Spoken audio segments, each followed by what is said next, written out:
ગોટાને તમે જ્યારે તળવા માટે મૂકો ને તો તેલમાં એની જાતે જ એકવાર આ રીતે પલટાય, કેમ કે વજનમાં એકદમ હલકા હોય. અને એવું ક્યારે થાય કે જ્યારે તમારું ખીરું એકદમ પરફેક્ટ હોય.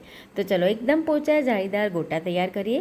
એના માટે આપણે પાલકની ભાજીને ડુંગળી અને મરચાંને ઝીણા કટ કરવાના છે, સાથે થોડી મકાઈ પણ ઉમેરીશું. આખા ધાણા, મરી અને વરિયાળીને કચરા વાટી અને ખીરાની અંદર આપણે એડ કરવાના છે. બેસનને ચાળીને લેવાનું, સ્વાદ મુજબ મીઠું, હિંગ નાખવાની, મકાઈ, ડુંગળી, લીલા મરચાં, પાલક એડ કરી દેવાની છે.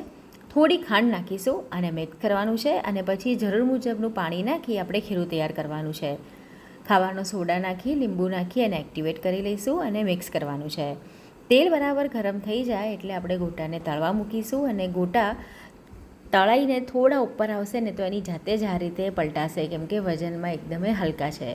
અને આવા જ ગોટા હોય તો એની અંદર એકદમ સરસ જાળી પડેલી હોય, પોચા હોય. તમારે ડિટેલ રેસીપી જોવી હોય તો કેપ્શન પાસે આપેલી છે.